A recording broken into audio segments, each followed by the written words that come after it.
ناظرین بریک کے بعد ایک دفعہ پھر آپ کو خوش آمدید کہتے ہیں اس پروگرام میں. سیٹھی صاحب سوال بہت بڑا ہے, وہ یہ کہ قائد اعظم کی تو وفات ہوگی 1948 میں, کس طرح کا پاکستان بن گیا وہ ایک علیحدہ بحث ہے. اگر قائد اعظم حیات ہوتے اور حیات رہتے تو کس طرح کا پاکستان ہوتا؟ ارے یار یہ تو اب آپ نے ہسٹری کی بات تو نہیں کہ ہسٹری بکس میں کیا لکھا ہے. اگر آپ نے تو پوچھا کہ اگر یہ ہوتا, اگر ایسے نہ ہوتا تو کیا ہوتا, یہ تو پھر تجزیے کی بات ہے, انالیسس کا کوشچن. مگر یہ پھر مختصراً نہیں کر سکتا انسان کہ بہت لمبی بحث ہے. چلیے وہ میں مختصراً بتائیے. مختصراً یہ ہے کہ قائد اعظم ایک اسلامی ریاست نہیں بنانا چاہتے تھے, کسی صورت میں بھی نہیں بنانا چاہتے تھے. جو لوگ اسلامی ریاست کی بات کرتے تھے وہ تھے مولانا مودودی, مگر مولانا مودودی جو تھے وہ آزادی سے پہلے پاکستان کے خلاف تھے. وہ نہیں چاہتے تھے کہ پاکستان بنے. ان کی یہ ویو تھی کہ مسلم امہ جو ہے ہندوستان کی وہ بکھر جائے گی, اس سے کمزور ہو جائیں گے مسلم, اس لیے وہ نہیں چاہتے تھے کہ ایک نیا ملک پاکستان بنے. مگر جب وہ بن گیا تو انہوں نے فوری طور پہ پھر یہ کہا کہ ایک اسلامی ریاست بننی چاہیے. مگر قائد اعظم محمد علی جناح کبھی بھی اسلامی ریاست نہیں بنانا چاہتے تھے. وہ اسلام کی روح کو لے کے, جس میں انصاف اور اس قسم کی چیزیں ہیں, اور عدل ہے, اور انصاف ہے, ایکوالٹی ہے, جسٹس ہے, بردرہڈ ہے, یہ ساری چیزیں بنانا چاہتے تھے. مگر وہ اسلامسٹ ریاست نہیں, کانسٹیٹیوشنل ریاست بنانا چاہتے تھے. کانسٹیٹیوشنل ریاست وہ تھی جو کہ ہندوستان نے بنائی, جو کہ برطانیہ میں بنی, کیونکہ یہ ایک رول آف لا جو تھا وہ Anglo Saxon rule of law تھا, اسلامسٹ رول آف لا نہیں تھا. وہ اس لیے اسلام کے مولوی حضرات یا علماء کی ریاست نہیں بنانا چاہتے تھے جس میں وہ فیصلے کریں کہ کون سے قانون ہوں گے یا نہیں ہوں گے. وہ وہی قانون نافذ کرنا چاہتے تھے جو کہ وہ لندن میں سیکھ کے آئے تھے, بار ایٹ لا کیا, اور جو آج بھی اس ملک میں وہی قانون چل رہا ہے, برطانیہ کا لیا ہوا کانسٹیٹیوشنزم. آج جو آواز بلند ہوتی ہے وہ کیا ہے, وہ یہی ہے نا, کانسٹیٹیوشنزم, جمہوریت. اسلام کی ریاست کے اندر تو کانسٹیٹیوشنلزم جیسے آج ڈیفائن ہم کرتے ہیں وہ تو کبھی نہیں تھی.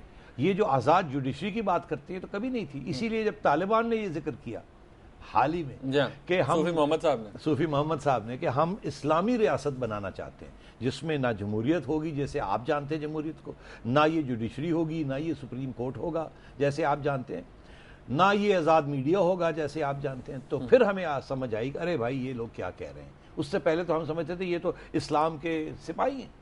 تو اسی طریقے کے ساتھ قائد اعظم محمد علی جناح نے جب 11 اگست کو اپنا ایڈریس کیا اسمبلی کو, اور وہ کنسٹیٹیوئنٹ اسمبلی تھی, ابھی ایک الیکشن نہیں ہوئی تھی, ایک الیکٹڈ اسمبلی نہیں تھی, یہ وہ اسمبلی تھی جس نے آگے قانون بنانا تھا اور ریاست کا ایک ڈھانچہ دکھانا تھا.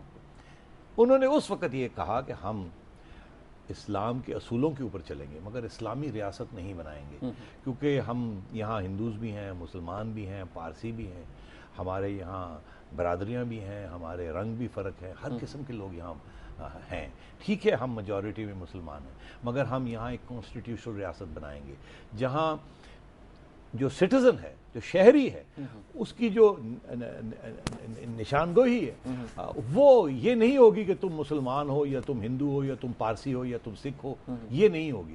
تم ہماری ریاست کے اندر جو ہم کانسٹیٹیوشنل ریاست بنائیں گے اس میں ایک شہری ہوگے اور ہر شہری کے پاس وہی حقوق ہوں گے جو آپ کے پاس پاکستانی, اور وہ پاکستانی کی بات کی کہ ہم سب پاکستانی ہوں گے, اور اس میں آپ ہندو بھی ہو سکتے ہیں آپ. اسی لیے آپ نے دیکھا کہ پاکستان کی جو پہلی کیبنٹ بنی جو قائد اعظم محمد علی جناح نے بنائی, اس میں آپ کے پہلے وزیر خارجہ جو تھے چوہدری ظفر اللہ تھے, جو کہ ایک احمدی تھے, اور آپ کے جو لا منسٹر تھے پہلے وہ ایک ہندو تھے.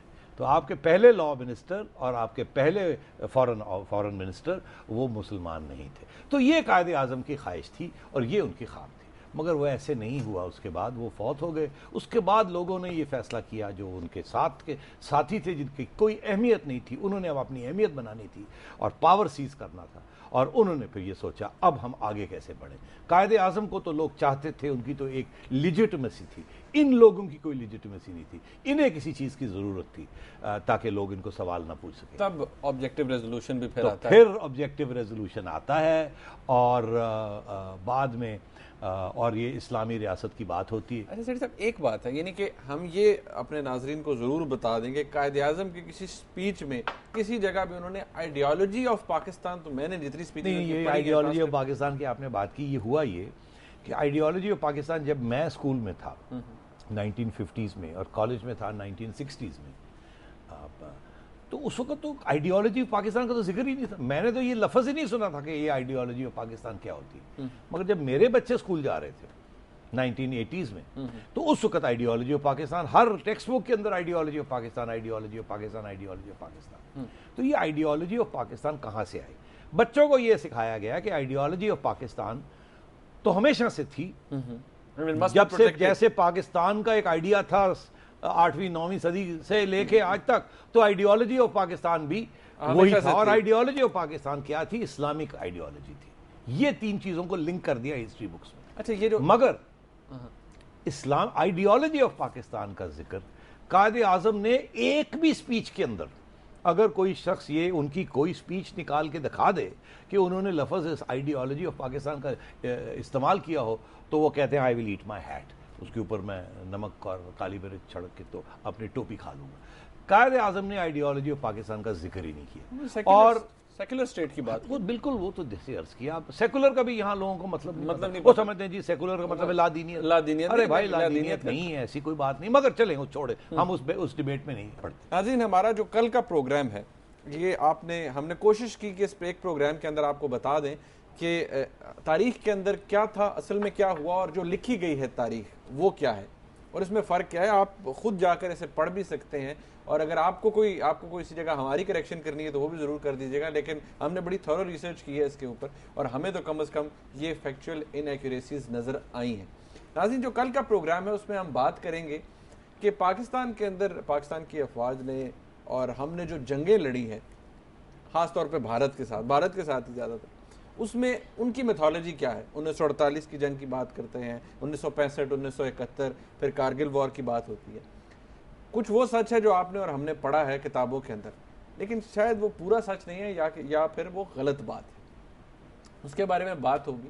اور یہ تاریخ کا قتل جو ہے یہ صرف ہم نے نہیں کیا, کل اس پہ بھی بات کریں گے کہ تاریخ کا قتل ہندوستان نے کیسے کیا, بنگلہ دیش نے کیسے کیا.